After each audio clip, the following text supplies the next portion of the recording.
Hey everyone, thanks for joining us at Wave Podcast. So Wave's tied to the Ride the Wave Foundation. We empower people by providing free training to people seeking purpose. So anyone that's homeless, going through a hard time on the street, they could come in, get practical training, business type skills like how to find a purpose, positive leadership, mental health strategies. And on the flip side, providing training to people in middle to upper class to have the skills to be able to approach people in the streets they normally wouldn't. I'm Jeff Fisher. Let's ride the wave. Hi, everyone. Thank you for joining us at the Wave Podcast. I'm your host, Jeff Fisher. Mark is not with us today, but he will be on future episodes. Once in a while, we may do this.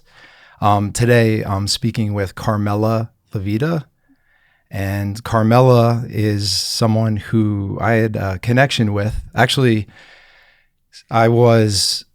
before I got married to Kristen, I was scrambling a bit.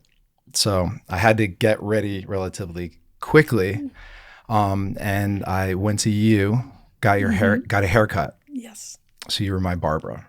Yes. And immediately I thought, wow, you're such a beautiful person in spirit. And it really was it has been I look forward to going in to get a haircut, not only just to get a great haircut, get fitted up and look amazing, but to just have a conversation and talk with you a bit about your life. So thank you so much. It's my pleasure. For joining us and, sharing your story. And I guess to start, really just want to ask you what your first impression of me was, or when we met, that connection.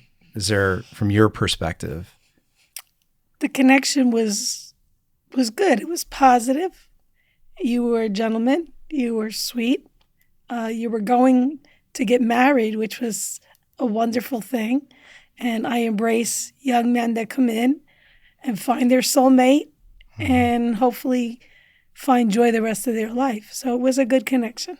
Yeah, and thank you. And you were so sweet and so kind. Do you want to tell us about your life? And you could start wherever you want. Okay. Well, I'm old, so there's a lot of life here. But I've had a very amazing life. Very, very blessed life. I came from this area, North Jersey. I was born in Newark in 1959. And was born in St. Michael's Hospital, which I carry around my neck always, and brought up by two totally amazing people, both from Newark. And I have one brother, younger than myself. My parents had children late in life, so we came from a different generation. We didn't actually grow up with parents of the 50s and 60s. We grew up with parents of the 40s and 50s. Gotcha. So I got to learn many things about life, music, culture, being a unit, being a family, believing in God. Yeah. Many things. So the childhood goes without say.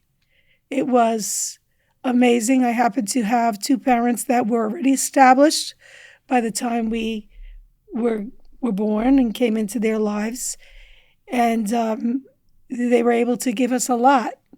And we had a very privileged life, my brother and I. Very blessed. Yeah. And my brother and I, 3 years difference, him being younger. He was always my baby. Yeah. He had issues as a little boy. Okay. From having a bout of the, what do you call it? I'm trying to think what he had. He had meningitis, as a little child. And then they didn't what have... exactly is meningitis is a virus, and it goes to the brain, and it can cause different things.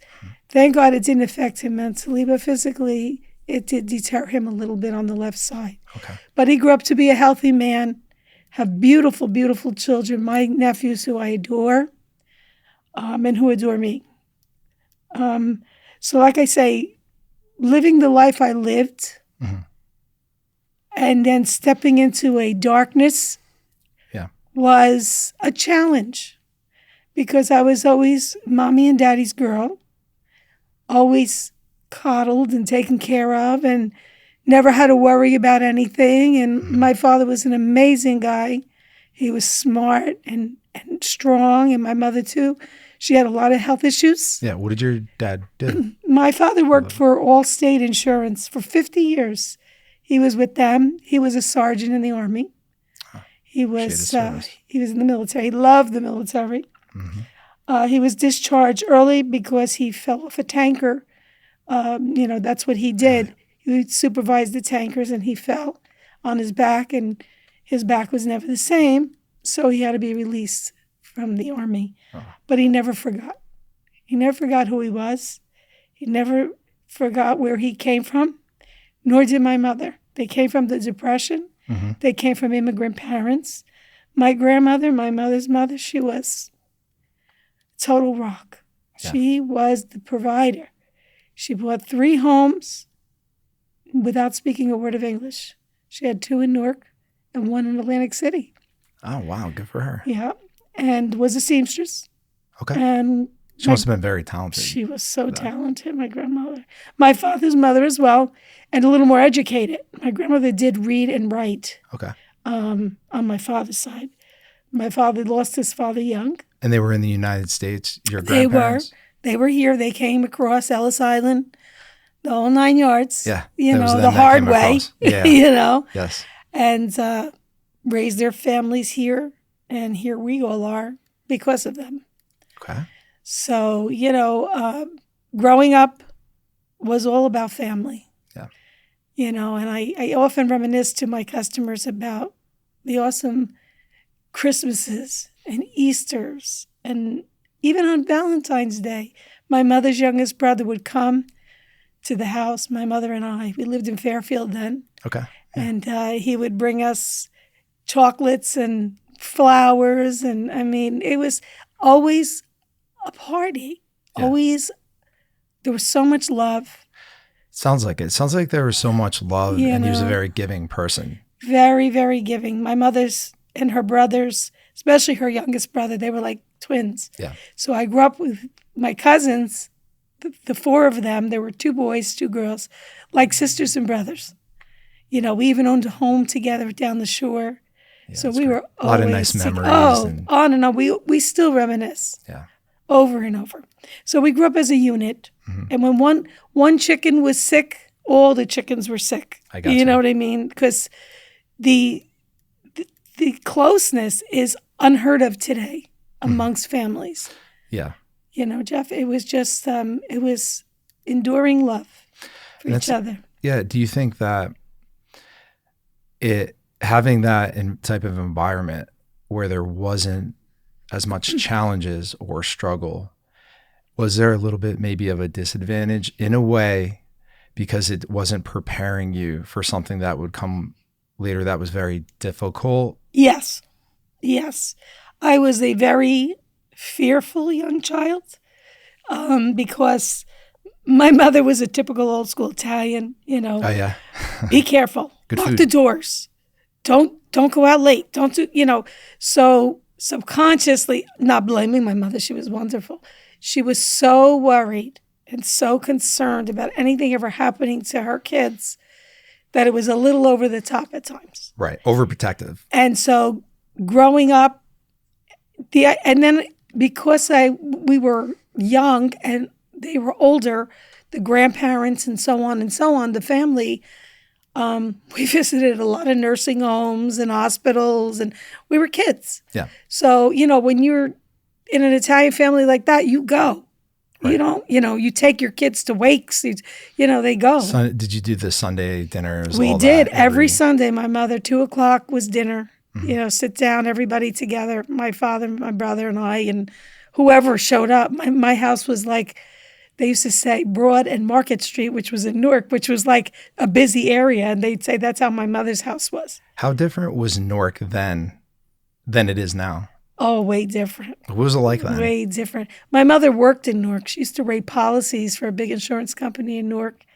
There was Bamberger's, not Macy's. And, it was way different. It was safe. It was clean. It was all stores, all that center, all Bloomfield Avenue, all the way down from Bloomfield to Newark. You can just shop your heart out. Yeah. There were stores and stores. Matter of fact, when I nice. was a little girl, I went to school in Montclair. And I went to Our Lady of Mount Carmel. And we used to walk from the school like 5 blocks to where the church was, because we had to go to church in the morning, and little peanuts walking with the nuns, one in the front, one in the back. But, people often talk about the nuns being bad and this and that, and I never had that. Never had that. My mother was friends with all the nuns. I think that people have a bad taste in schools. I know people that went to Catholic schools and the nurses were a little strict or mean. That happens. It's unfortunate. It's not really how it's supposed to go. We didn't have it in Mount Carmel. We didn't have that. The nuns were nice. Yeah. The nuns were nice. They were nice. They were Filipino order. And I never, I would get in trouble because I was always typical like I am now. Yeah, you have a lot of loyal customers and you have a way about you. Yeah, so, it was good. And then, of course, I didn't leave mommy and daddy's nest till very late in life when I met my significant other and knew it was time to be with someone that I really, really loved. And that's how I ended up in this down in Piscataway area, down in our neck of the woods. Yeah. Prior to that, I was a North Jersey girl all my life. Okay. It's still a North Jersey girl, always will be. But, things were good. It was a rough start. There was a lot of different things. And then to roll forward, mom and dad were getting older. They had been living up in Caldwell. At that time, they sold the house. And I was there with them for a little bit. And then it's getting to a point where they really shouldn't have been on their own.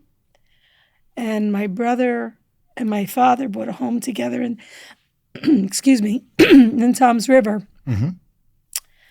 And they resided there for quite a few years until my mom had a lot of issues. She had a stroke when I was like 21. And I became... How old was she then? My mother was in her 60s. Okay. She was in her 60s. But the fight in my parents was so powerful that became my fight. My mother, she fought so hard. My mother was in Italy on vacation with my father, and her doctor, who used to be their tenant years ago when he was studying, he said, "Marie, I'll send you to Italy. But," he said, "I just want you to know your blood pressure starting to get high. You have a little bit of diabetes. You got to take the medicine. If you don't take the medicine, I'm not going to send you." And my mom said, yeah, I'll take it. So she had a tragic thing happen. A very close friend my father worked with.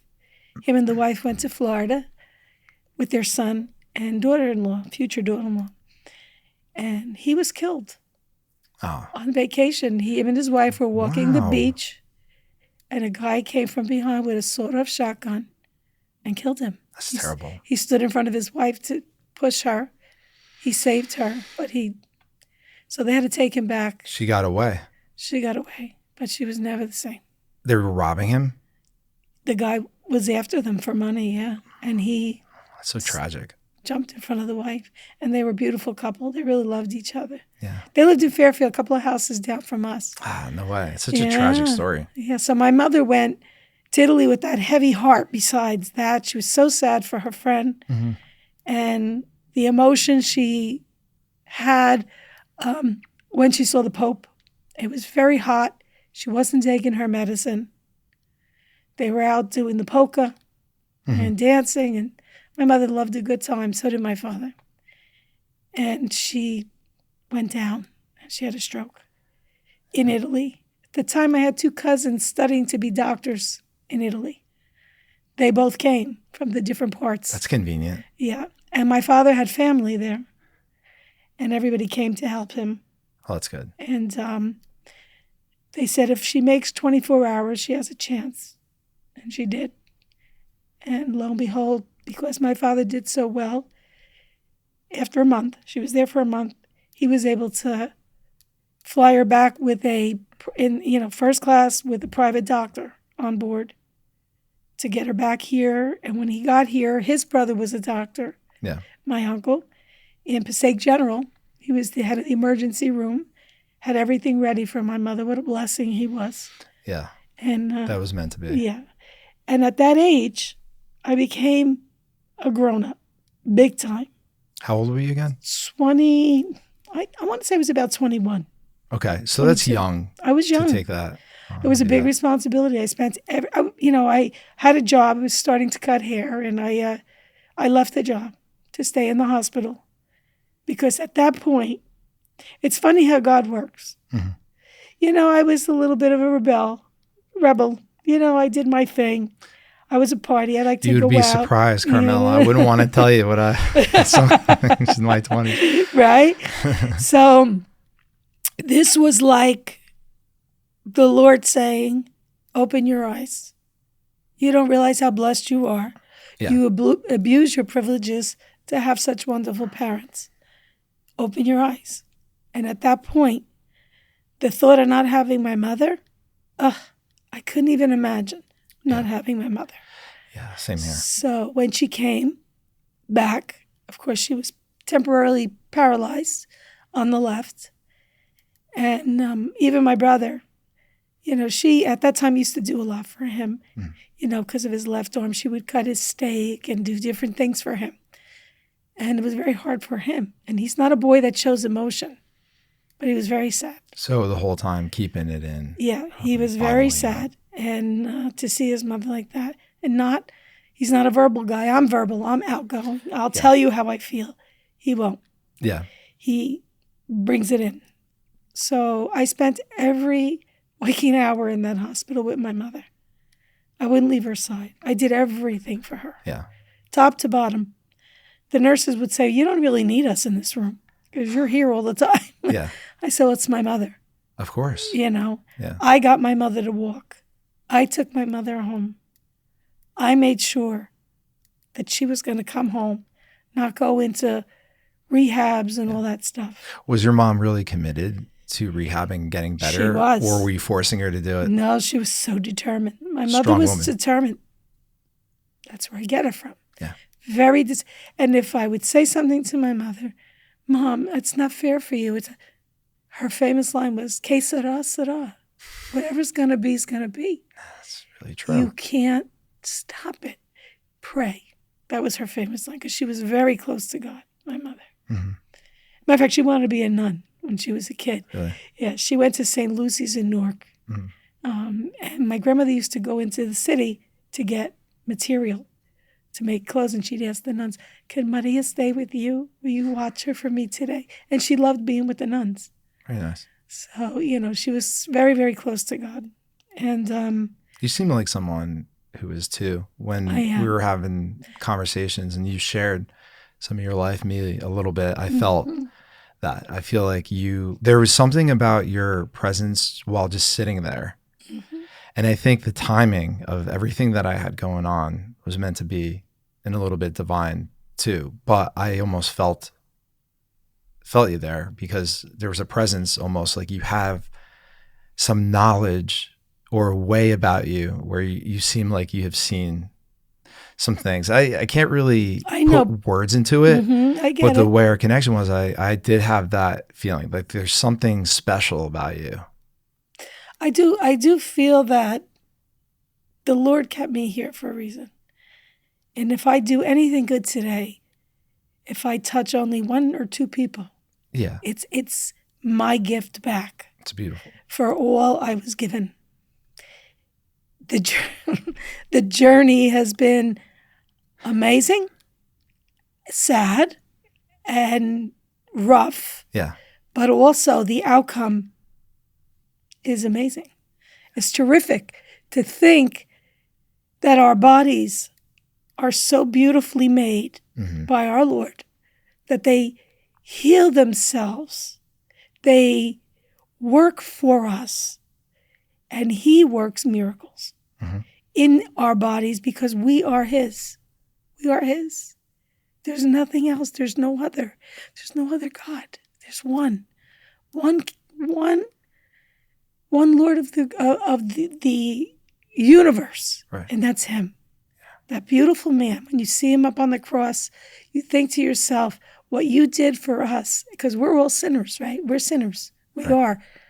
And he did that so that we could walk this earth and enjoy and reap the rewards of his hard work, his sacrifice to give up his life so that we could enjoy it. Yeah. And when our young ones, if they can only understand, I take out all of the other equations of the Bible and this and that, and look at the cross and look into the eyes of the Lord. Those beautiful, beautiful eyes are yours. He is your Father. He created you. Every one of us is different. No two people are alike. They say there's someone, like you walking the earth, may be true. But we are all one of a kind. Mm-hmm. That's what makes us so special. Good and bad. Yeah. I do. I feel your spirit. And you are saying this, but I think also you've had some experiences where those experiences has led you to be able to speak on this a little bit more, like the way you are, with that passion and that seriousness. And I think that I agree. My life has transformed into something unexpected in a really beautiful, great way. And I have a lot of blessings in my life and a lot to look forward to. Yes. And getting through the things that I've had in my life, I didn't think I would be here in this position. And I cannot really explain that other than the grace of God. So yeah, it's pretty amazing. It is hard. It is hard for people. People will look at you and go, oh, come on. You and I don't believe it. It is very hard to believe in something you can't see. Yeah. To believe in something that your heart is ripping out. Things in your life are so bad. Someone you love so much is so sick. And you say, hey, how could it be? Why would you do this? Why? Because he is the Lord, and he is trying to show you something, and you're too blind to see it. Can you talk a little bit about your experiences with health and things that we have talked about, so then people have an understanding of how you've gotten to that? Mm-hmm. It is not education that brings you to this point. It is experience. It is going through something so horrific that you never could fathom in your life. In 2018, in that summer, I lost my father in 17. I took care of my mom and dad, this is very important, till the end of their life. Because that was my joy for all they had did for us, my brother and myself. My significant was amazing. Took amazing care of them when I couldn't be there because I had a business. I had a barbershop of my own at that time. Mm-hmm. But my father's wishes were to not spend that money, like for a home health aide when I couldn't be there or my significant couldn't be there or whatever. He wanted to save that for us. Mm-hmm. And I kept telling him, you have done above and beyond for us all our lives. Please spend it on mommy. Please spend it on you. And we will give up the weekends and we will stay here with you guys. You don't have to have anybody on weekends, just during the week because we had to work. Right? Yeah. So just to tell you, my mother made her, this is how I say how the Lord works. My mother made her own bed. We were going to get family coming to my house. Now they were living with me. Mm-hmm. And she was so proud of my house. And this was a cousin of my father. We always called Aunt. She was older. My mother said, listen, I want you to go out. I want you to find me a baby blue comforter, sheets. I want that room to look, because my mother was that way. And so we mother and daughter. I went crazy looking. And she was so mad. You were out all day. said, Mom, and I showed her. She goes, oh, how beautiful. All right. So to go forward, that was all beautiful. She was so excited. Well, the day 3 days before my mother was going to pass and leave us, two things.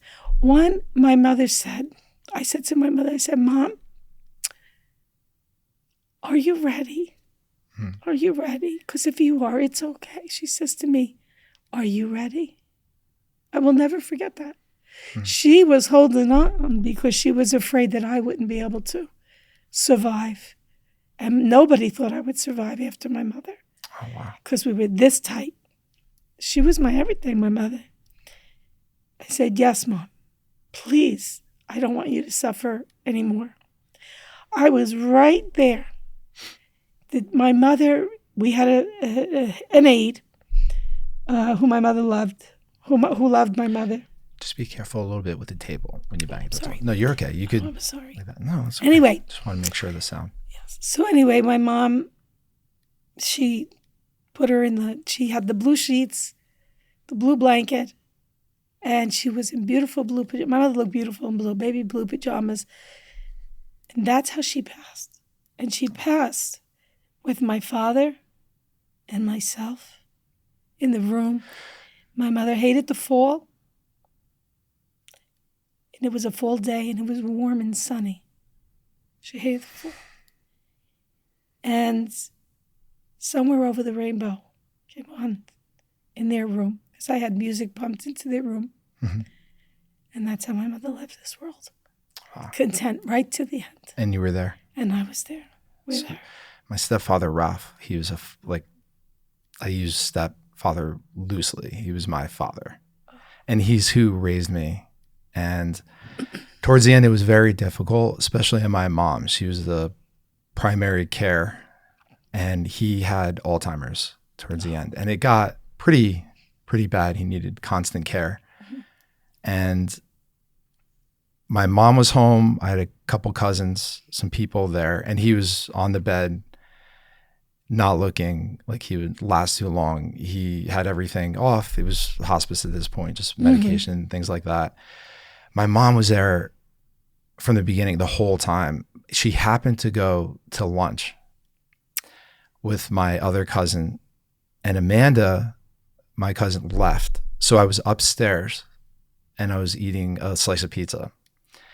He really didn't make a sound because he was just so quiet down there, breathing really heavy. So I went up, I heard a sigh, and I haven't heard one in a while. So I decided to go downstairs. And as I was going downstairs, I kind of felt something I could see, and almost came to, in my spirit or mind, I could feel him. I could feel him maybe, in my soul was telling him to move on. It was almost something that came over me as I was going down the stairs. I felt like I knew in a way. So when I went down, I was holding his hand as he was breathing. And as I was holding his hand, I was watching him, and he slowly breathed just softer and softer and softer. And then it went away. And it was just me in the room. When I was young, I had a very special bond with him. I was 4 years old. My parents got a divorce. So him and I were very close through the years. And I felt him pass through as well. And it didn't feel like something that was bad or anything like that. I felt like it was a really nice experience that him and I were able to share together there. And there's more behind that. But yeah, it's something else to be there in that setting. It was very peaceful, very calm, and it was lovely. It was a gift, because here my mother didn't even know. She was at that point, she was making her own bed for her time coming, because that's how she left this world, and very happy. She had a great life, very peaceful. Yeah. And with my significant, myself and my father with her, she never wanted to be in a nursing home. She never was. She was in her own home. She passed in her own beautiful surroundings. Yeah. And my dad, I did that the same thing with my father, right till the end of his life. So here we are, 2017, and everybody now is My mom is passed. My mom 09, my father 17. And I'm thinking to my significant, okay, now maybe we're going to like kind of live a little, not in a bad way by no means, but, Yeah. you know, it was a long haul. Yeah, sure. Caregiving, You get some relief. Yes. Because you don't have to work so hard on there. And also if she's not suffering, right. It's may feel guilty, but I get that. You know, for both of them. And it was like, okay, so 2018, or actually at the end, right when my father was really sick, but I couldn't concentrate on myself. I started not feeling well. And my legs were getting really big, like at the bottom, really swollen. And that summer I'm going, something's wrong with me, hon. Something's wrong with me. I don't know what's going on, but I just don't feel good. So to escalate forward after my dad and all, 2018, that summer I was really not feeling. I was going to all my doctors. No, you're fine. Your numbers are fine. I'm going, but it can't be. Mm-hmm. I don't feel right. I was so thirsty all the time. I just had all these weird signs. Yeah. Then it was getting worse. And my cardiologist, because I did have heart issues at 49. Maybe it's the veins in your legs. I think you have a couple of blockages. By the time he got to me, I ended up going to Princeton. I even had that done. And the doctor's going, Carmela, you're fine. I don't know what it is. I don't know. And the pain in my legs, they were humongous. Mm-hmm. I couldn't even walk. So I went through a lot of stuff. And finally, that summer, the young guys came into my shop. I was still working. And they loved what they saw. And they were interested in buying. And I said, you know what? I'm thinking to myself, maybe it's not a bad idea. So I'm really not feeling it. I was there 11 years in mine. So I did. I sold it to these young men. They were beautiful young boys. Another beautiful connection. Mm-hmm. And they said, the only thing we ask of you is that you stay with us. I said, stay with you? I said, you're going to have a different element, a different crowd. No. You have a lot of customers. Mm-hmm. We don't want you leaving us. Yeah. We want you to stay. If you stay, we're in. I said, all right, I'll stay. So I did. I stayed with them. But as I was working with them, I was getting sicker. Mm-hmm. I remember leaving one night the shop. Jeff, I couldn't even see. I had this like white light, and I'm going like this, like I couldn't see. Mm-hmm. I was exhausted. I wasn't eating. I was losing weight like crazy. I couldn't eat. Everything smelled terrible. Finally, in December, I had a physical. And my doctor, God rest his soul, he and I were very good friends. We were like friends, and he said, your numbers are a little crazy. So the nurses called and said, Dr. Scalia wants you to come back and redo some of the blood work because your creatinine level is a little high, which functions that's your kidney. Okay. Back and forth with him, going to work, not feeling good.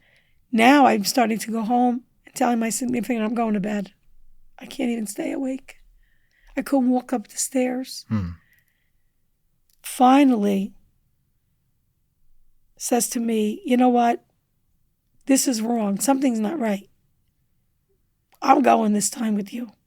And we're going to find out what's really going on because he's telling you nothing. It's going to be okay.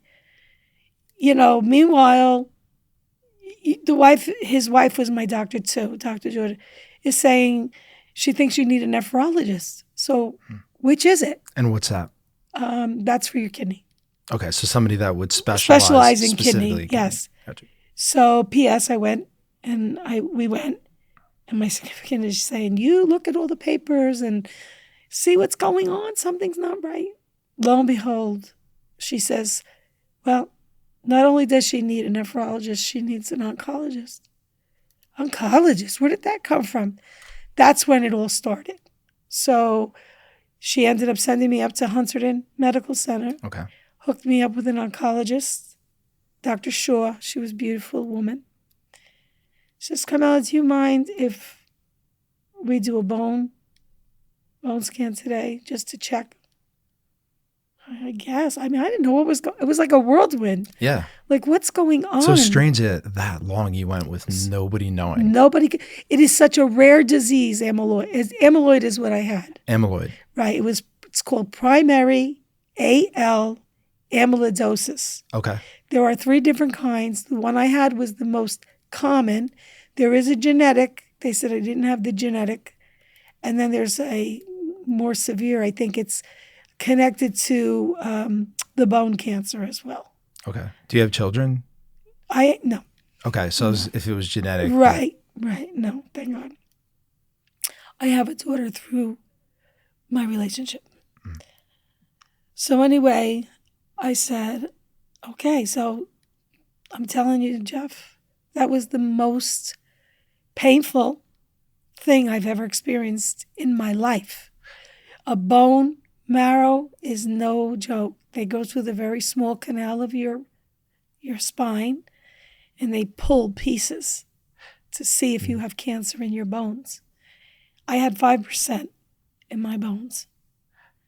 So that was the beginning. Go ahead. Did you want to say something? No, I just would think that they would go to a different bone. Why do they have to go in the back? They go through. They get the bone marrow. No, your spine. It is a spine. Yeah, because they get the bone marrow out of the spine. I would think out of all the bones, they wouldn't go where all the nerves were in such a little. Oh my goodness! It is the pain. There are no words. I mean, even with all the lidocaine they give you to supposedly numb you. Oh, they didn't knock you completely out? No, they can't. They can only numb you. That's it. And they put this gigantic needle in, from what I hear. I didn't see it, but I felt it. Yeah. So as this was all going on, I'm getting progressively worse. Even the kidney doctor's going, no, I think you'll be all right. Like, nobody knew. You know, it was scary. But she did. She had an idea. So she says, listen, she says, I'm going to send you home. She says, but I think you're going to have to start some chemo. Chemo? Well, we're going to see. I'm thinking that's the route for what?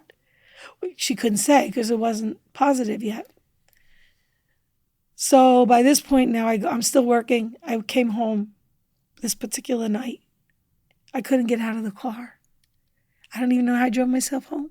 You drove yourself home? I drove myself home from Mattawan. That's where my business was.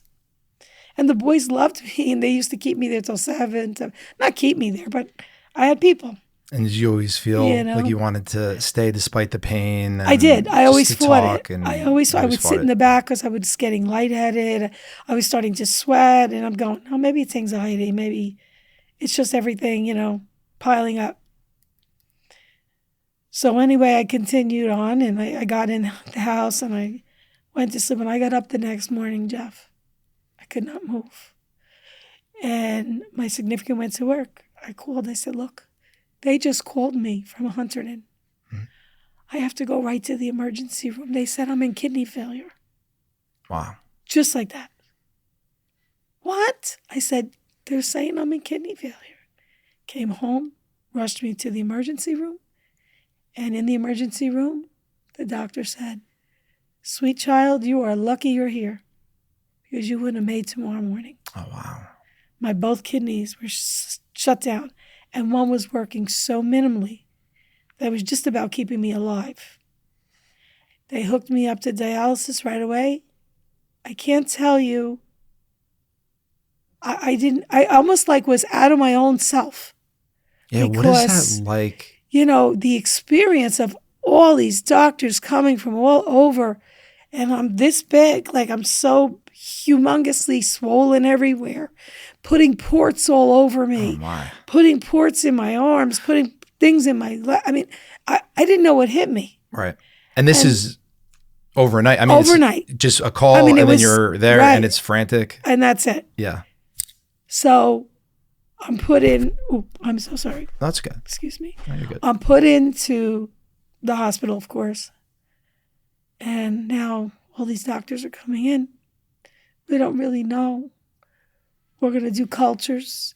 They thought maybe it could be Lyme's disease, can shut your kidneys. They were not sure. But the one oncologist, she had a feeling. She finally told my kidney doctor, this girl needs it. She needs a kidney biopsy. We got to biopsy the kidney. Wow. But before all this, they're putting ports in, taking ports out.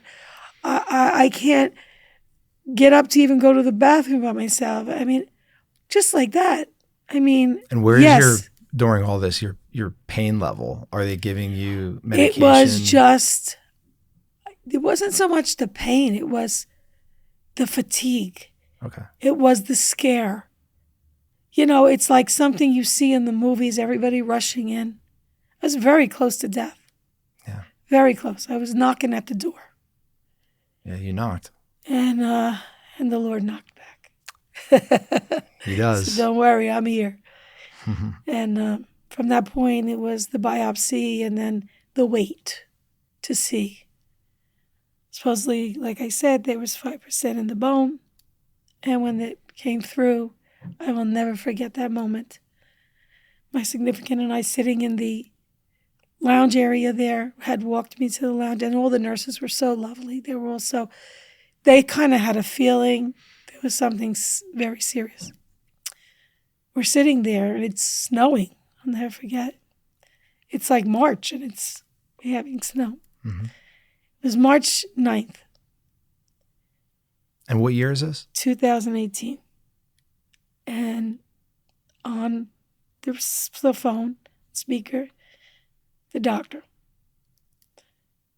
Yes, Dr. Manning, I've been waiting. You know, can you tell me, did you get the culture back? Yes, Carmela. Unfortunately, I'm so sorry. He says, you have a disease called amyloid. Okay, what is that? It's a very rare blood disorder. It has gone in and has shut down in your case, your kidneys. We need to check to make sure it hasn't gone anywhere else in your body. My God, I said, and am I going to get my kidneys back? It's a journey, he said, but Don't you worry. We'll get you on your feet. The tears were, there were no words. I can't imagine the how scary. The two of us. That night, I was flooded with my family. All there. All came. All so scared. So worried. And I'm looking at all of them. And I'm thinking, this can't be happening. They all need me. They need me. Lord, do something, please. Help me. Well, from that point, it was getting a correct regimen for me. And they put me on chemo, Jeff.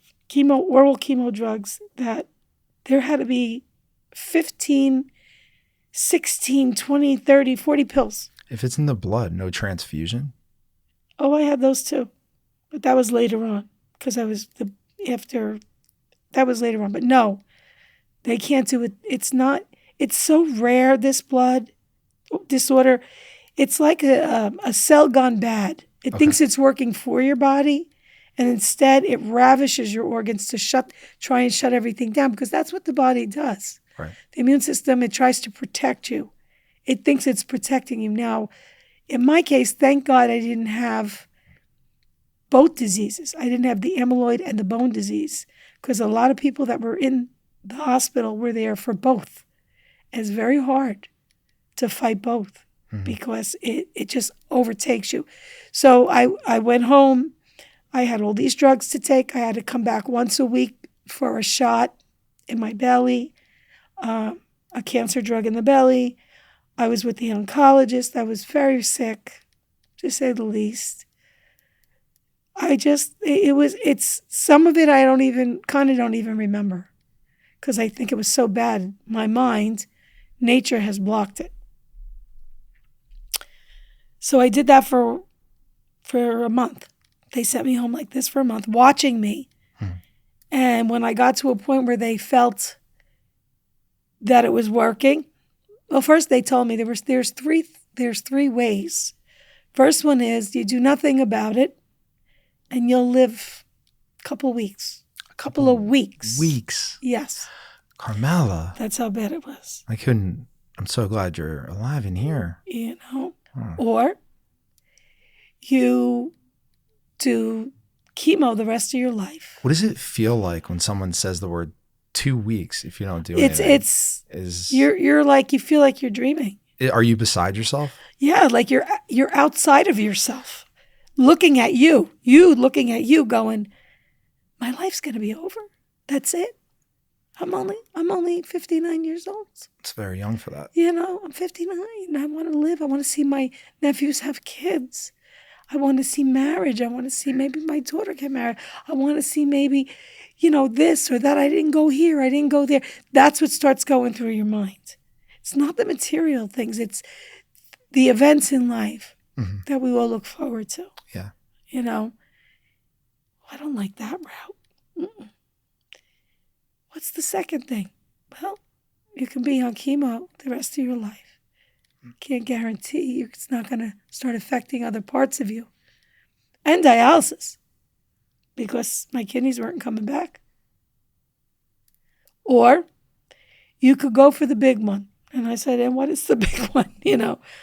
Well, you can get a stem cell transplant, and we can hope we can kill this son of a gun. Yeah. And get rid of it for good. We cannot cure it, but we can put it to sleep for a very long time. Mm-hmm. It's touch and go, but we see much success. Stem cell, what is this? I had no idea of any of this stuff. Right. From that point, Jeff, they checked every single part of me. My brain, my ears, my nose, my kidneys, my lip. Well, my kidney was gone. My liver, my spleen, everywhere. This is such like a guinea pig bad. sitting there just getting. Oh, you can't imagine how many hours you spend on X-rays and CAT scans, and hours and hours and hours going from one place. Did you have to go to a special facility or hospital to get all this done because it was so rare, or was this local? No, they were pretty local, X-ray and all this other things. But I did have to go to Hackensack a lot. They had a lot of specialty testing because that's where I chose to go for my stem cell transplant. Okay. And at first I was going to go to the Presbyterian in New York. I went and I did my research, and husband and wife were top in the country because that's all they did. They studied this terrible disease. But the insurance wouldn't cover me at the time for out of state. So right away I had to switch over I went on Medicare and Social Security right away for two reasons. One, I was deemed permanently, with the kidney, that I was not going to get my functions back, terminally ill. Mm-hmm. And just because of all the health issues I had. So I was able to get disability and Medicare Young, and then I was allowed to go anywhere. But at this point, I had picked Hackensack, which I'm very glad I did. They were amazing, amazing in this disease. And so they were prepping me now because they said the numbers, I was reacting very well to chemo, and they felt stem cell was going to be a good route for me. So that's when it all started to escalate. And in June, So I went from March to June, being home. And I remember my brother coming up. As a matter of fact, I was reading last night. I had started to write a little journal. Yeah. And it kind of made me very emotional because you don't really think. God gives us that blessing that after going through something like that, mm-hmm. He kind of takes it away so that we don't have to carry that burden anymore, but just learn from it. Yeah. Learn from your journey. Help others with your journey. Yeah. Yeah. I hear that. I, for myself, don't want to screw it up. I think that we have such a good opportunity, and God has blessed Wave and the things that we can accomplish with our commitment statement. Yes. And I think me getting in the way of myself, mm-hmm. something ego or that I could screw up is my main concern. But I try to do a morning routine, and I do pray and things like that to keep on track. But for me, that's my concern. That's your demise. Yeah. Well, it's just because we're not perfect. No, we're not. And I know that I will have to remain humble. And after a certain amount of point, I'm afraid of ever getting into that tyrant or that mean egotistical, but I know that, or I would never want to pretend to be like God or have that really inflated aspect. But because we know that Jesus wasn't perfect, or excuse me, I'm sorry, Jesus was, that means I'm not that. So because I wasn't perfect, it's a gauge. It's a gauge for me to realize how elevated energy, or when these things happen, that my ego will not completely take over. So that's something that I have learned recently. When in that situation or feeling a certain way or connected, that, okay, well, I know who I am because I know who I'm not. Exactly. In a sense. Exactly. Right. We'll never be that until we go home to eternal life. And even then we won't be that. But we will be home. We will be with our God, with our Father in heaven, with all of our friends and family, and whoever will be there at the gates to greet you with the Lord. They will all be there to embrace you and bring you home. That's where we all started. We were seeds put into our moms, and the Lord made us. He created us. He chose the women to have you, to have me, for me or you or whoever to have their children. Yeah. There is a special bond. If you think about Mary, how she had to believe, because how could a woman believe there is a child growing in me and I've never been intimate? How is that possible? But she believed. Right. She believed, and Joseph believed when he stood next to her as her husband to have the child, the king of the world. Yeah, and you're such a fighter, and your mom was. Do you feel like faith is where the fight is? Faith is where the fight is. Faith is what got me to sit across from you, beautiful face today, and be so blessed to be here with you. I'm so glad. I have been for weeks just waiting and texting you, reaching out, seeing how you're doing. Yes. I've been thinking about you nonstop. I've wanted you to sit down since the moment I met you and mentioned, and you expressed interest, because I know that you were meant to share your story and to put it out there, because you've lived it and you've experienced it, because you've gone as far as you can go. If you want to get into that, or I don't want to. It is true fact that during the journey from that point of the stem cell transplant, to say that there was no fear would be a lie. I was extremely fearful. And for the first time, I had to be fearful without Mom. She wasn't here. Dad, he wasn't here. Especially Mommy. You become a child again when you're sick. You do. At any age. There's nobody like your mother to be next to you. You could have the best partner, significant husband's wife, whatever. But there's nobody, and this is no offense because I have an amazing significant. The fact that my mommy wasn't sitting there with me. Yeah. On those, and no matter, even at that point, when you are so sick, Jeff, you're alone. Even with everybody around you, you're alone. You're fighting the fight. You're dealing with the pain, with the battle. You have to be strong. You have to stay focused on what you believe. You have to know, what was it like to have nails put through his hands and his feet, to be scorned, to be hit over the head with palms, to be ravished by horrible people that didn't want to believe in him. Thorns on his head, blood dripping down his face. And you look at Mary Magdalene when she wiped his face and it came out on the cloth. How is that possible? How is that possible? There is only one man who could make that possible, and that is the Lord. So when I would think of the pain and others that were going through probably worse than myself, because you have to step out of yourself and look at others around you. And I would lay there and I was just reading that when I was reading my journal, and I would say, please, God, Blessed Mother, help these people in here that are worse than I am. Wow, it's powerful. That's what I would say. It's okay, Lord, I can take it.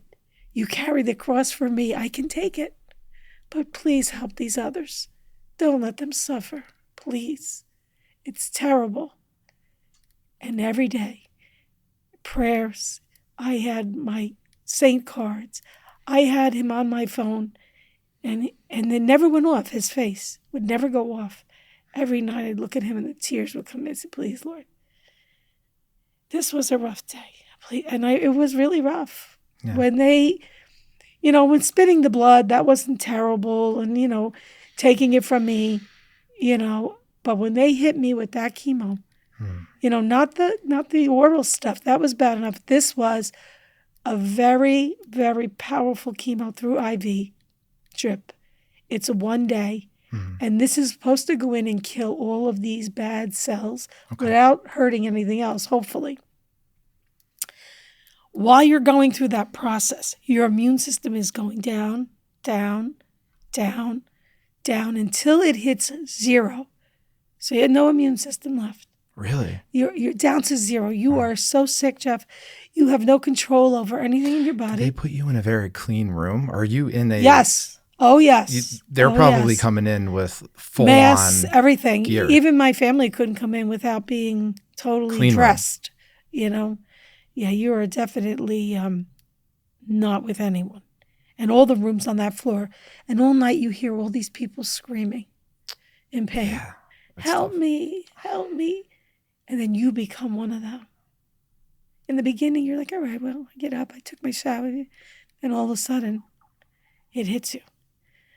My mouth, when they were giving me the chemo, they tell you to drink cold water. It was so bad that my mouth started to bleed profusely, my tongue. Oh, my gosh. It was bleeding everywhere. It wouldn't stop. What would make that? Because they're breaking down your body. So it would, that it's right away, everything. As you're drinking, just the and this chemo is burning you from the inside. My skin was black. It burnt me from the inside out. Jeez, Carmela. So my skin was black. It took weeks after I was home when I was allowed to finally wash and how my significant would cry because all this black would come off of me. It was like char, like burnt me from the inside out. I was very thin. I had the most beautiful hair, curly, thick, beautiful hair. Getting emotional. Lost all my hair. But you know what? I got to tell you, vanity's not important. I didn't care. I embraced it. I said, I'm bald, I'm bald. I hated it. I waited till I had this much left to finally take it off. Yeah. And so, yeah, I couldn't even hold a phone. I couldn't hold it in my hands. At that point, you're so down. You can't move. You're so sick. Everything's coming out from everywhere. It's nonstop. And the pain that you feel, your insides, like almost like they're being ripped out. Really? During the night, you're just up. You cannot sleep. You cannot drink. You just feel so lethargic. What made you not give up? What made you not say, I hate you, and why this is happening? I don't know. I really don't have the answer. I had never once at that point, just kept saying, I can do this. I can do this. And pray. I mean, lots and lots of prayers to different saints, to doing the rosary, to my mother, to my father, to everyone.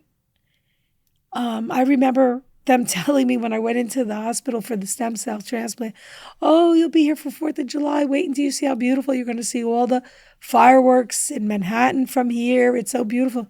Well, that never happens because that night I was so sick. I remember one of my friends coming to see me and I couldn't even respond to her. Wow. I couldn't even respond. And it's weird. It was like the last time I saw her. I think it got to her so badly, I never heard from her again after that. So it affected her that much? It was, yeah. To see, she knew me for many years and never was sick. And all of a sudden, here I was, so vulnerable, so sick. So I was a mess. Yeah. I was a mess. So what they do is they watch your numbers. And as your numbers start to come back, now they have put the clean blood back into your body. Okay. All right. And your body starts to become new, like a child. They took everything away from you. So now this is all fresh, clean blood. So every day you get a little bit better, a little bit better. But it's a very, very long journey. How long? I was in the hospital for a month. Wow. And in that month, I experienced a lot of surreal feelings. I felt like I was no longer Carmela, who was sick. I was no longer Carmela, who was healthy. I was the Lord's child. Yeah. And he had me, and I was his. My identity changed, who I was. That feisty, crazy chick, she was gone, in a sense. This was a humble, very close to God woman who had been touched by the Lord, who had been put through something from the Lord to show this is reality. This is life. If you can do this for me, don't worry, I will save you. Just know I'm here with you. I'm here with you. I'm never leaving you. And I remember one of my dialysis treatments, because I couldn't leave that room. I couldn't go down to the main dialysis floor with all the others. They did dialysis in the room.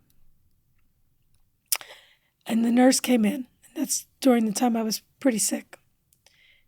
And I remember opening my eyes. Jeff, this is so real. I know it's hard for people to believe. There were angels in her eyes. I believe that. There were angels. And I looked at her. And how I remember this, because I was so sick, I looked at her and I said, you're one of us. You are one of us. As if I was speaking from the Lord. Right. And I put my hands on her hand. I said, thank you. Thank you for being here. Thank you for helping me. And she's going, you're okay. It's okay. It's okay. Yeah. But, I guess in her eyes, she figured this girl's sick, but I know what I saw. I think that there are levels, and you were in a realm where you had a connection to a divine experience. I have also, without going into my story at all, have had experiences, but yeah, I think that there are angels around. They're these spirits, the angels, the spirits, whatever, they are with us every single day. We don't see them, but you feel them. Like you'll pass the ground and go, oh, look, that dime heads up.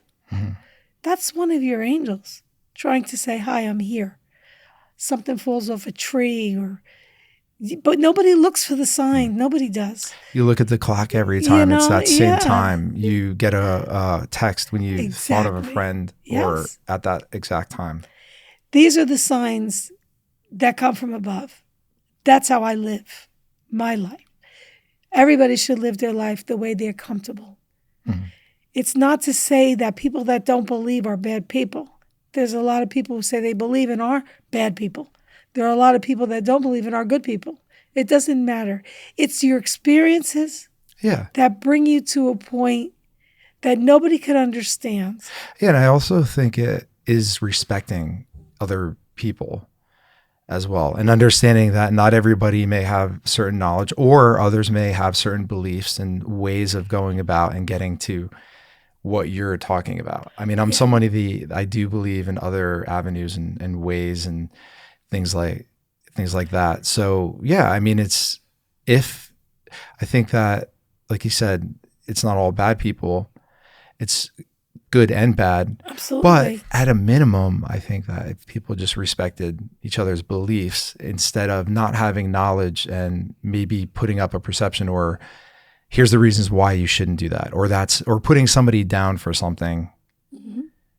That's a belief. If we get rid of that, I think and sit down and have conversations just like this. Yes. I think that we have a lot more in common. We share a lot of experiences, and Angel Studios came out, and I had watched it. We talked about that. Yes. I watched it because of our conversation. Yes. And I just thought a really fantastic movie about near-death experiences, and really the information that they've collected.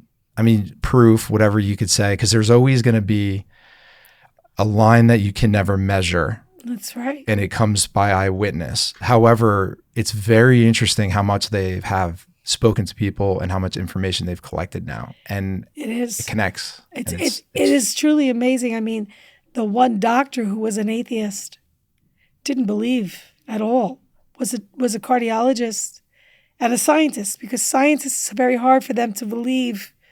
They believe in science, right? They believe that we're put together by science and all these other things. But that doctor, doing so much research with the other doctors, came to feel that, yes, there is a Lord, there is more, and people don't want to come back.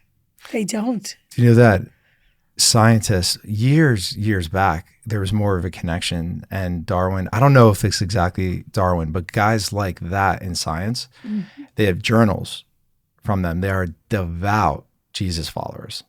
Yeah, because people don't understand that. Yeah. And that wasn't always like that. No, it wasn't. It wasn't. And, everybody's looking for an outlet. Everybody's looking to be happy. Everybody's looking. And it's right in front of them. Mm-hmm. Life is a simple, not complicated thing. We make it complicated. Right. Because money is the devil, money is the evil. Things. How much can I have?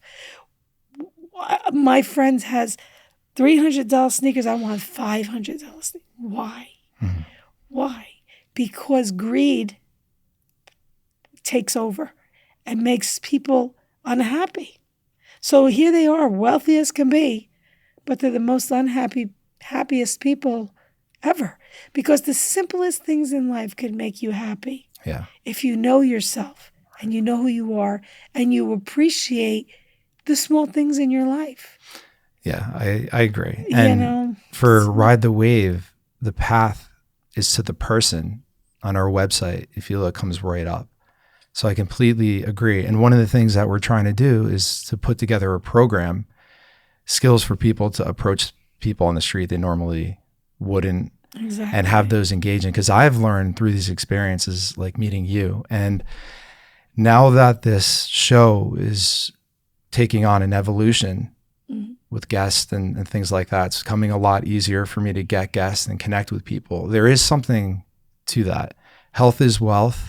Time is money, and we're focused on the wrong things. So every year I do a one word through John Gordon. Last year was listen. I think I could also maybe do some more on that. I could improve anything like that.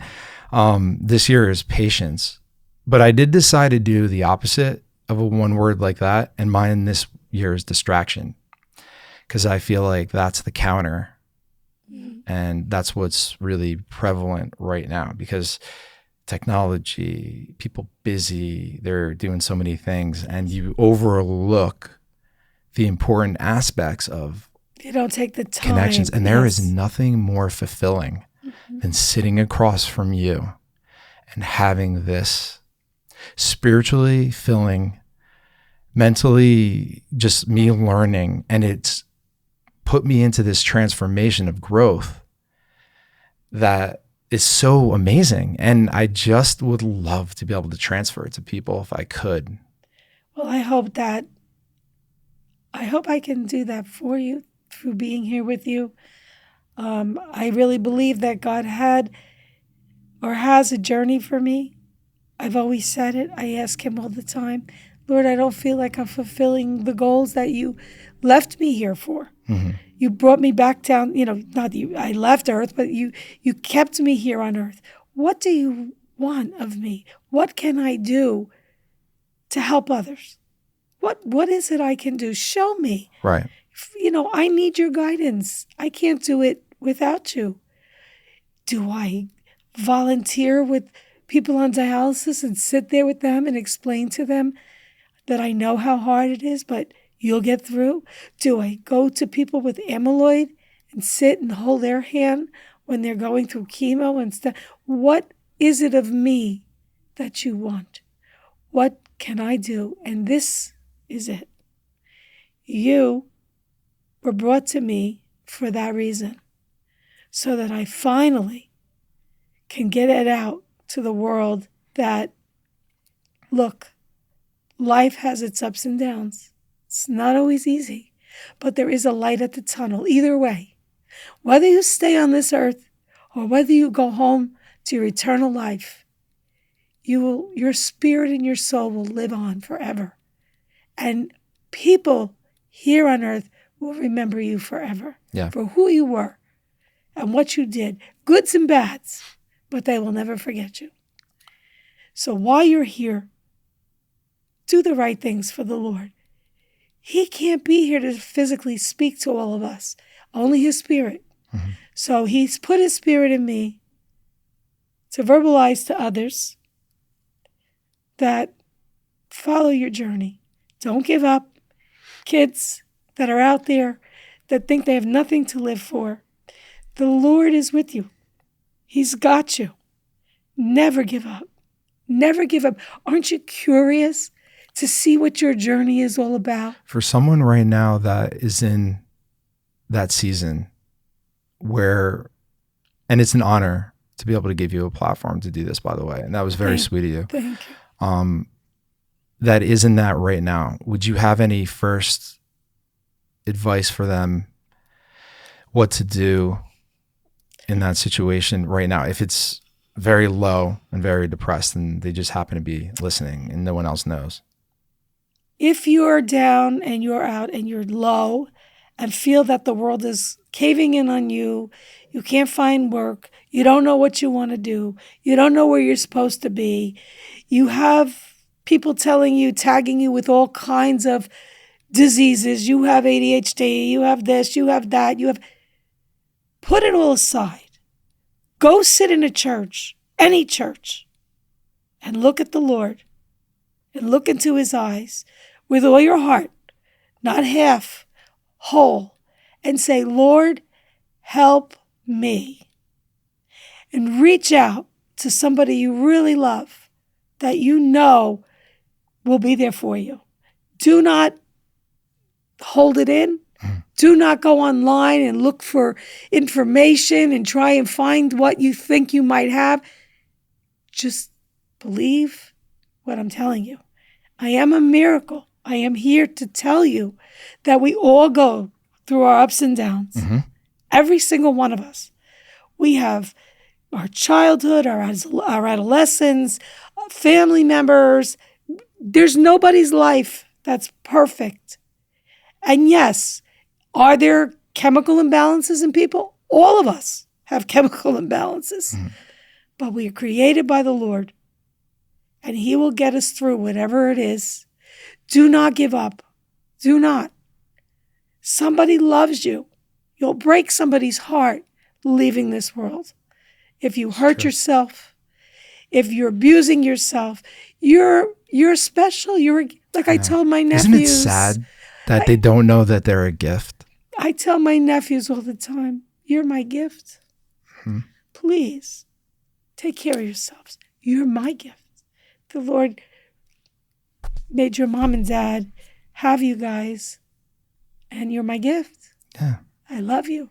My daughter, everybody in my life, you're all my gifts. You're my gift. Just a quick switch in perception is just like a bush gets cut down to be at its fullest. It needs to be trimmed down first and then It bloom. blooms. So God comes in and does that. If you view it as such, I think if people view that in their mind as this is temporary, it's a season, I'm getting refined.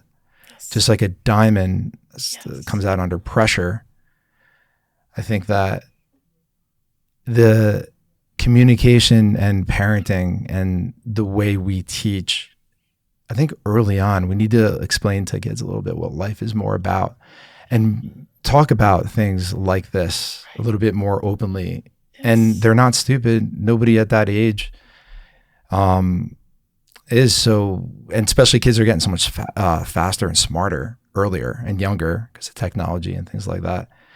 So just for maybe parents, have an open conversation about life. Absolutely. But you don't have to be best friends if you want to keep, I think, a line there for Being structure parent, and being a yes. parent. But right. I don't know. If people were explain more things, you go into this world and you don't know the rules to the game and everything's depressing and scary and there's wars everywhere and nobody's telling you the reason why. And we're these weird people walking around and there's no explanation. I mean, I kind of get that. And I walk around in my life sometimes. I mean, I could engage in small talk all the time like that. And I do in the back of my mind sometimes wonder why everybody's not like, wow, we're in this magical world and we're doing all these things in this 3-dimensional space and we have everything. We're not really discussing that. We're talking about, what's going around the house and putting up stuff. And I don't know, I just feel different sometimes. You have a child. You chose to have a child. It's a gift, right? You and your wife. Your I don't have significant other. a child yet. God, No, you know what I mean. I'm saying in I thought you meant general, me. a child is a big responsibility, and the Lord gives you that blessing to create or to mold this little being into something good here on earth. Sometimes we have no control. It's true. Sometimes it's just within that child. But 99% of the time, they learn from their environments. And they get them off that phone, that computer, for an hour on a Saturday, even an hour. There were I know in my business, a lot of wonderful daddies. They do a lot of wonderful things with their kids. They take them to basketball and soccer and even moms with the daughters, with the boys, they're involved. It's a good thing. Be involved. I have one customer. I love him. I love this little boy. He is full of life. He is so focused on his football and his sports, and him and dad and the brother, they go to all these sports events.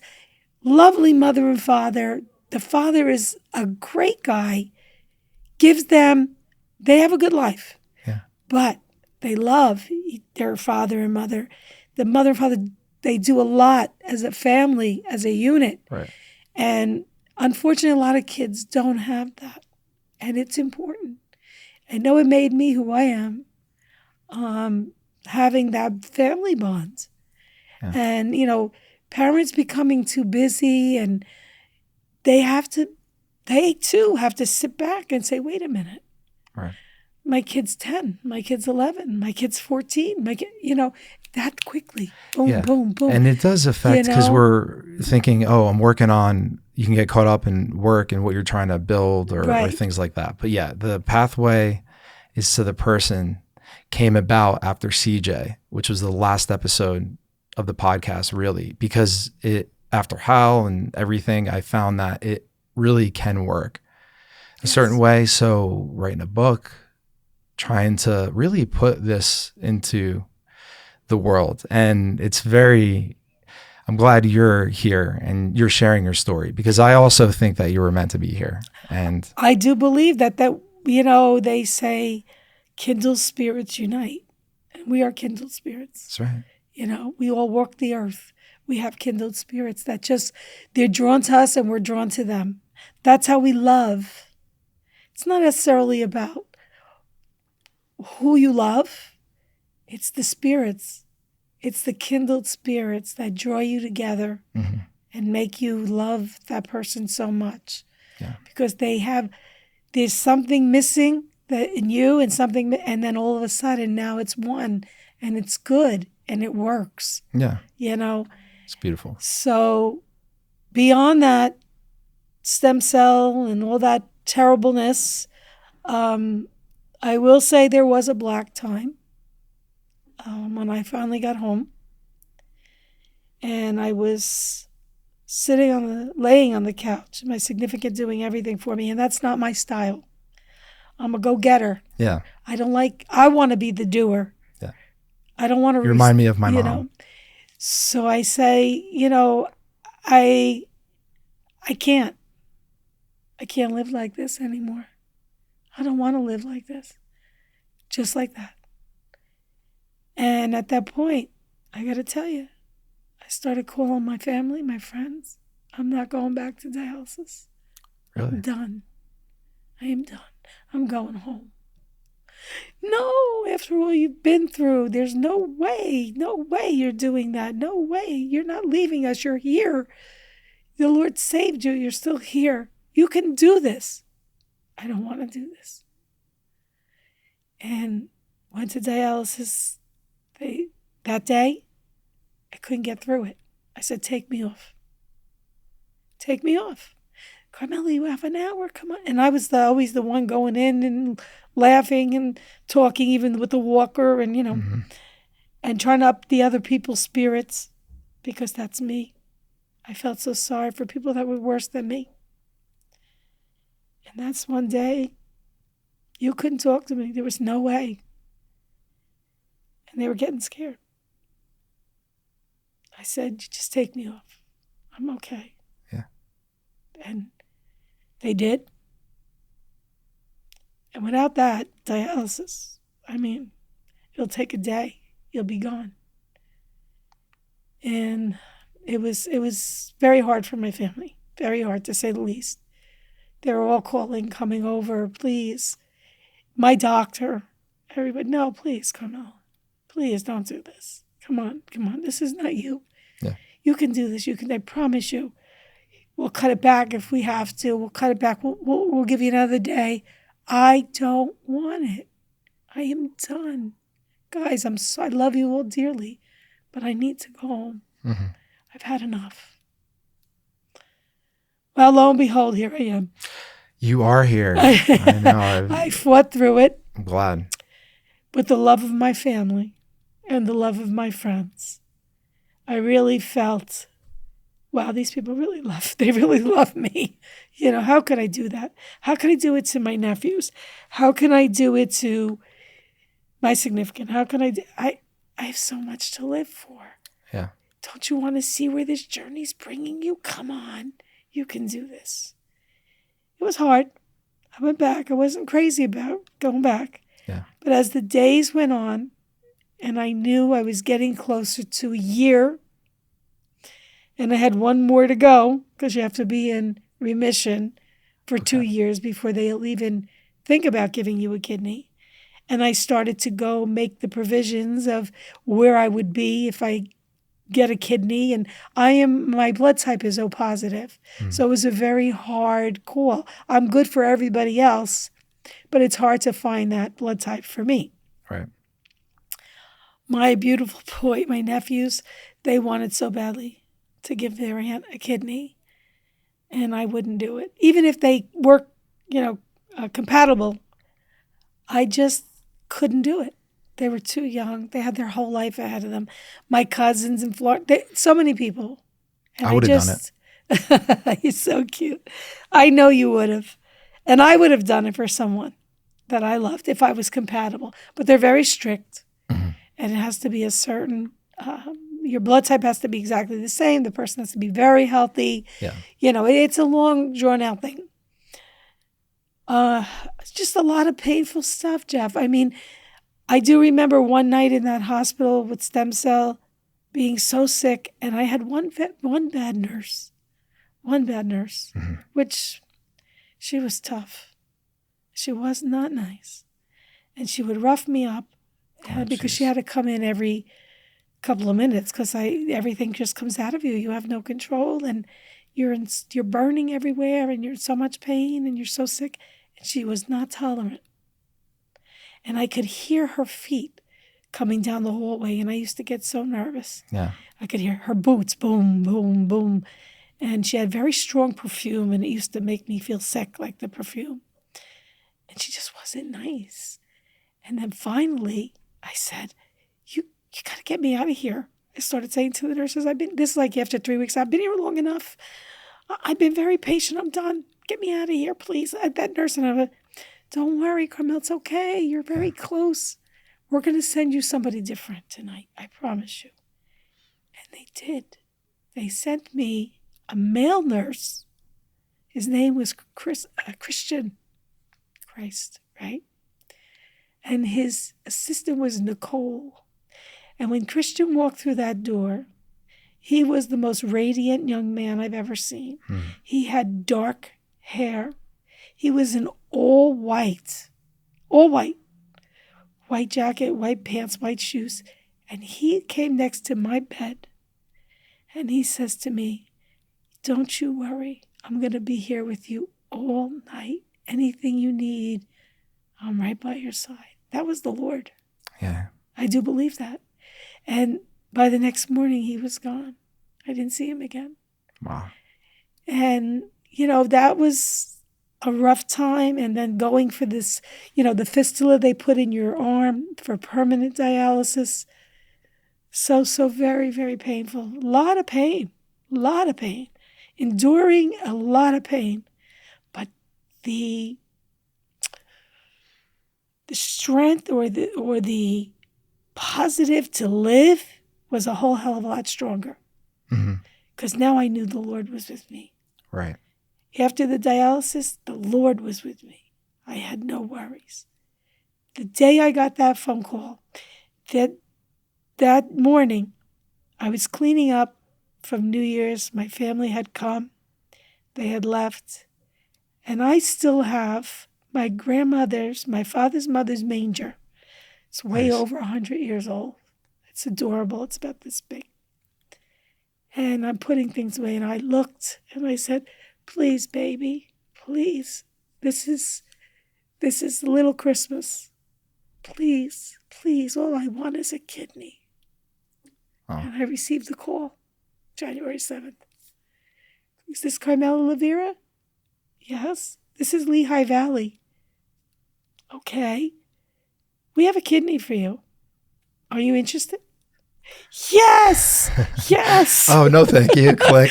Well, she said someone has turned it down. Wow. And you're next in line. Interesting. Wow. She says, if you're interested, did you eat today? I say, no. What was the celebration like? When that happened, were you just hysterical. Family, I'm sure, was so calling happy. Everybody as we're driving there, and my significant crying, and it just, everybody was so, my brother, please pray for my sister. She's getting a kidney transplant today. My brother and I were like this. Yeah. My nephews, everybody, they call me their warrior. Yeah, Mel, you're a warrior. You're something else. You're a warrior. So, of course, when we got there, my significant was getting ready to come in. I said, you can't come in. It's COVID. They're not going to let you in. So I walked into that hospital by myself. But, Jeff, I could feel the Lord's hand on my shoulder, and he was walking me.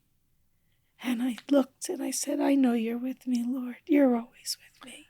That's great. And I walked through that hospital, and within hours, they were hooking me up, and I was getting a kidney transplant.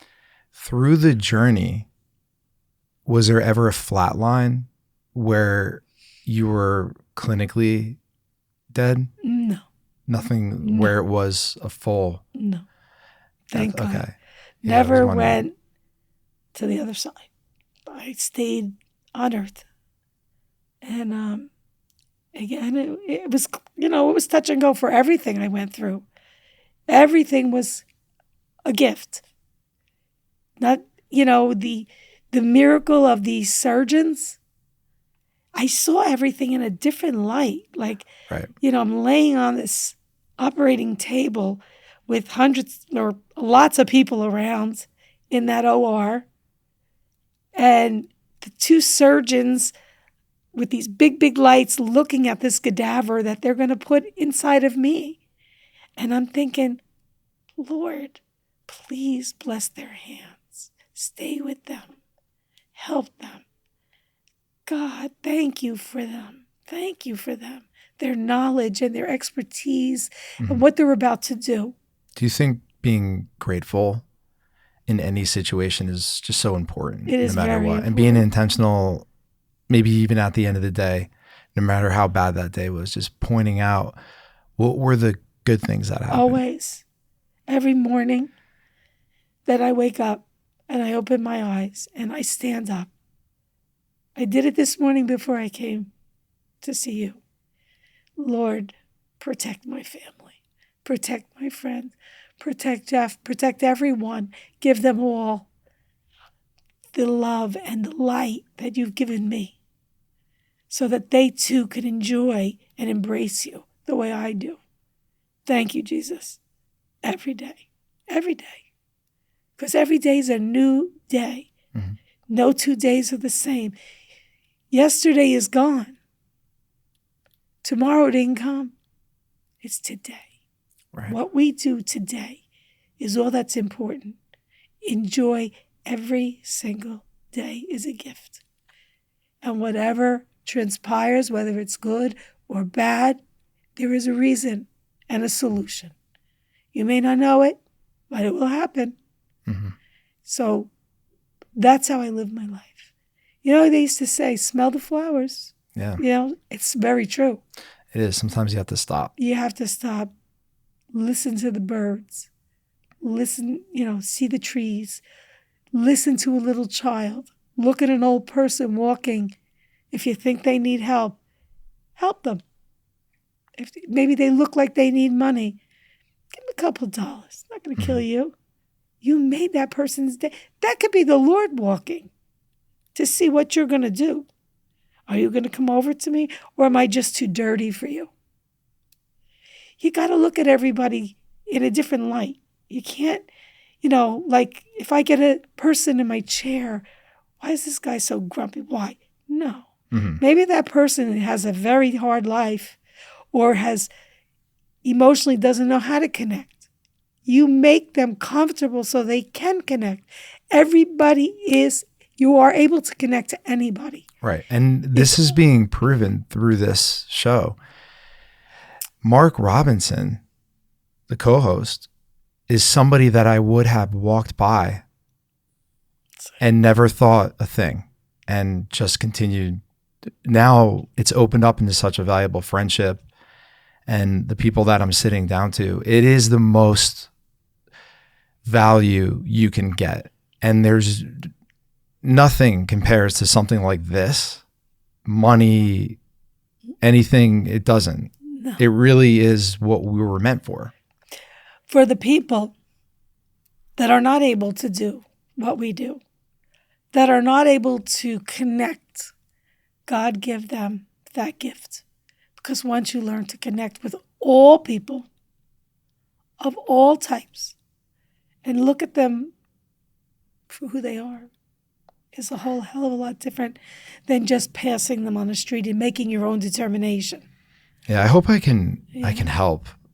I think you're going to help a lot of people, honey. Well, thank you. This is elevating me and really giving me, fueling me right now. The wave is something that I'm feeling at this moment. And I think that it would be an absolute honor to be able to find as many people to view this as possible someday.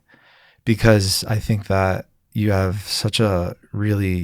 you're such a beautiful person and been through so much, and you've carried your cross and you've come out the other side, and you can tell about it and really make an impact. And I could hear it in your voice. I could hear it's real. Mm-hmm. I could hear your passion. Absolutely. And your energy. It is all the puzzle parts, they all start to fit. You know, when you're a little kid and you get disgusted because you can't fit that part. Yeah. But as you continue to build the puzzle, all of a sudden you go, oh, I know where this goes now. It's like a light bulb goes off. Yeah, and you get in a groove, and then you hit an obstacle, and you're off for a while. So there's a bit of a disconnect. And we all have it. We all have it. And the name, The Wave, what a genuinely beautiful name, because there's no more beautiful place for me than looking at the eternal ocean. That goes and goes and goes. The waves in the ocean. I've always liked the ocean since I was a kid. Me too, always. So it's a place of pleasure and beauty that was created, and it's eternal. Never ends. Knowing that I like the ocean, I didn't realize that God would place me into this, where there would be something that I would be working on that would have the ocean as a central theme. Yeah, The Wave is a beautiful name. Makes a great statement about life. It is a wave. It comes up, it comes down, and then it flows even. Yeah. Goes up again, comes down. I mean, it is. And that's how I felt when I get on a little bit of that connection streak, where whether it's CJ, there are things and opportunities that begin to open up to me. Mm-hmm. And I was just lost in the hospital. My mom recently had knee surgery. And we were concerned because of her underlying conditions and her health. And she's also a very strong woman, very strong. She reminds me of you. Mm-hmm. And I've never my entire life seen her in the hospital or really vulnerable. She's so, strong. She's been a rock through me, my brother, stepfather, exchanging tragedies our whole life. Mm-hmm. So just being in there in the waiting room and those stages, seeing where she's at and things like that was so concerning. And I was worried. I don't really remember where I was going with this. I did lose my train of thought. We were talking about the wave. Yeah, I mean, however I was going to go connect that. But it is a great honor to be here with you today, and I wanted to thank you for allowing me to talk about this subject. And anyone out there who's not feeling well, do not let any doctor tell you it's in your head. Keep on going until you find answers. Amyloid is a very, very scary disease. It's very rare, and it's coming more and more into its place. Unfortunately, it hurts a lot of people terribly, and they don't make it through. Please take care of yourselves. Take care of your loved ones. Enjoy those things in life, because once we're gone that's it. We go to our eternal life until we see each other again. So enjoy the time that you have together. We waste more time arguing and fighting and disagreeing. And I know it's easier said than done, but it has to stop, even in the country and the world. Stop with all the fighting and I know it's been like that for hundreds and hundreds and hundreds of years. But wouldn't it be nice if everybody could just sit back and just stop it and listen and look around you, and how unimportant it is when you're gone? You're not taking your Mercedes to heaven. Very true. Exactly. You're not taking your Rolex watches and you're leaving that behind. Yeah. Your kids are enjoying that while you're gone. And when you look back, what was the accomplishment? What impact, if any, because what if people could say it's going to end and in years, centuries from now, it won't matter. But I believe it's eternal, and it echoes through time. There's multiple universes. So what you really do does matter, and you can accomplish your dreams. Yes. But you have to be intentional and work a bit. Faith is definitely where the fight is. And I think that this conversation is just so great. It's just, listen, nice things you work hard for, that's amazing. But never lose your humble. Never lose who you are. I don't care how wealthy you get. As long as you're getting it on your own merits, you're not hurting anybody to get there, that's all great. And yes, the Lord wants us to enjoy the things he has put here for us. Yeah. But stay humble. Yeah. And remember where you came from first. If there's a way to create something that's from the heart, because this was born through trying to find the culture of my other company, NCK Equipment. And I'm working on the language and the visuals. It's getting better. The more I speak about it, the easier that it's becoming to be able to explain that. It's a little bit difficult. Communication takes time, and the visualization and putting slides together, and the more I present it and things like that. But they are interconnected. They're intertwined, really. And it's an interesting position to be in because it really is an extension of me, but really not me. It's me as a vessel, but they come out in different policies and presentations and things like that. But it's just, I think we have a very unique platform right now. And I think that there's something to this. It's a matter of time before it lays itself out. People get it and the followers come. And in the back end, every day, first thing is to make sure NCK, the equipment company, is running so the money's coming in. Yeah, of course. You have to survive. Right. I'm not saying, we should all just, live on the land. I wish it was that easy. Yeah. We all have to survive. We all have to, making money and going to work is part of the culture that we have, how we were raised, how we were brought up to do good things and reap the rewards of our good things. Right. But when people lose themselves and become so overwhelmed with material life, right, then they're losing out on what it's really. You can have everything. That's what I'm trying to say. And where I was going with that too, if that happens, the money comes later because God does take care of you. Yes. So if it's genuine from your heart, unique, and you're putting it out and you're working on it, yes, I think that eventually the universe does reward and pay back. Now, that does not come without obstacles, but those tests are there for a specific reason. Right. And the thing is that, when you prioritize wealth above health and family, it becomes a little much. Because if you don't have your health and your family members don't have theirs, it's not enjoyable. How could you enjoy all these material things if there's so much tragedy in your life due to health or you're just not there because, or how do you step on someone, use them, steal from them, and feel happy about yourself? Yeah. Or your material things. What makes you strong and able to feel good is when you not only become wealthy financially, but you become wealthy in your heart. First. Yes. Yeah, that's... Your heart is wealthy because it's a plethora of give. Spiritual wealth. It wants to give, not just financially, but love and make other people know that they too can have it. There is a way to have it all. You just have to work at it and you have to stay humble. Things don't just come like that. But also everybody in their own space. Everybody that's unique. Somebody might be more technical, so they could be an engineer. Somebody might be good at sales, so they could do that. Being an impact and working at Burger King, it makes no difference. It really is. You're somebody that cuts hair, you always have, yet look at the amount of people that you help on a day-to-day basis because you're who you are. It matters. That's what really matters. That matters more to me than money. And that's what legacy is. Mm-hmm. That's what true legacy is building that. And I've always been interested in the space that I'm pursuing.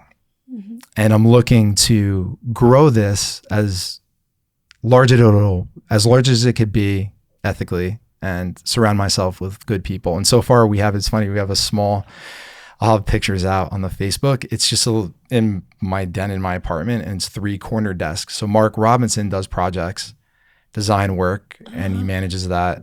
And my Alex Hayes is operations and assistant director, sort of a number 2.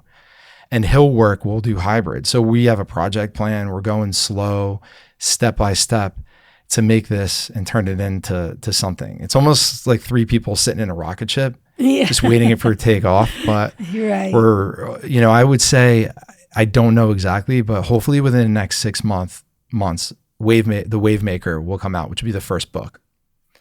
Oh, wow. And that's really to begin, because if the word gets out through this platform, and if people go to the website, www.ridethewave.org, you could take a look at our commitment statement. So in order to get there, it's slowly having conversations like this, hopefully with people that go to the mission in Morristown and that are underprivileged. And then through conversation, people will have an understanding, everyday people, and learn. And then at the same time, release that book simultaneously to just plant some seeds, tell the story of Daryl and some principles to approach people there in the beginning stages there. Because eventually there's going to be a training program on video, then an app, and then live training. Mm-hmm. So I feel like I have a unique angle and a gift that I finally see and I want to optimize. I think I got it from my mom. My mom, when I was a kid, I used to go, she retired from Honeywell. She was a nurse. So Honeywell is a complete staff. Yes. At one point they did. Mm-hmm. So they had a doctor's office and she was a nurse there. But as a kid, wheeling back and forth on the chair in the office, I always noticed that everybody came to her, spoke to her. She was very well liked and she connected with people, listened really well. Mm-hmm. And I think that I have that something similar, and I'm trying to optimize what my mom has to the 10th degree, to the highest degree, mm-hmm. and to do that. But I am not going to pretend to be perfect. I know that I make a lot of mistakes. I could do things better, but communication, making sure my team has an understanding of who I am, and as a leader, trying to fill in the gaps of where I fall short. But it's tough. There's a lot of moving parts. And where communication lacks, doubt fills in. So sometimes I may change something or say something and somebody's festering in the other end. And I may not. But it's fun because I have a purpose and I love what I do every day. And I do feel like there is a hand on me absolutely as well every day and guiding me. And if I'm far from that, it's to me the worst. So I want to make sure that I get back. Well, you're doing a great job. Thank you. And you being here is just amazing. Like I said, when I first met you, I wanted you to come in, and I'm so glad you were able to. And you're feeling better. Yes, I am. Good enough. The fact of the matter is that I will always be, like a crab game, but aren't we all? Yeah. Who's to know, right? So far, I made it thus far. I don't even want to tell people. I'm going to be 65 this year. Awesome. And I just love life. I love it. I love life. I love people. I enjoy every day. I love to have a good time. I am my mother and father's daughter for sure. Yeah. And I just had my whole family for New Year's, my brother's side, and his sons and him. And my oldest with his wife, and the joy. My daughter was there, and it was a joy, because that's how I grew up, mm-hmm. and I love to embrace family and friends and just come. Let's have fun. Well, if it's even a fraction of our conversations and our connections when we met, you are bringing your version of heaven on earth, even temporarily, because we do that through individual interactions, and that's someone who you are. And I feel blessed to be able to even be sitting across from you. And thank you again so much. Do you have any social media or anything that you would want to share if anybody had a question about anything to contact you about those diseases, and that's okay if not, because we didn't talk about this prior. No, that's okay. Absolutely. I would love to help anyone that would like to reach out, and if they have any questions or on anything, I'd be more than happy. If they just need someone to talk to, I'm there. Yeah, that would be great. I'm there. Because you're just I feel like you have so much knowledge and experience in life. Yes. That, if you could share some contact information, Absolutely. If you're okay with that. I am on Facebook. You can, what do you use? They use the email, right? Or I'm under Carmela Livera. That's my Facebook page. I'm on Instagram too. Okay. So, Do you have an email address that you want to share? I do. It's Carmela Livera. Can you spell Livera? Livera okay. @gmail.com. All right. I'd be more than happy. I would love to hear from your listeners. And if there's anything I can do to help anybody, I would love to do that. And everyone, also, there's been an update to the website as well. If you scroll all the way down, there's a contact page. So there's a tab. If you are interested in becoming a guest, you feel like you have a really good story that could help other people and get our, word out with the foundation, we'd love to have you. So there's a little tab. You could do guest request, put in a little information. You'll get an email back to fill out a form. And then one of us will contact you, and hopefully we could sit down and just continue. So thank you so much. And if you like what you heard, which I'd be shocked if you didn't, because Carmela, you are an angel. Thank you again. Follow us on social media. You can scroll down to our site. Everything's there. But thank you for joining us, and everyone, have a really great rest of the day or evening, wherever you're at. Thank you so much. Absolutely. Stay well. Stay well. Thank you, Jeff. Thank you. Thanks, everyone, for joining us at the Wave Podcast. If you like the content and want to see more, please subscribe to all our social media platforms. They'll be listed below. See you next time.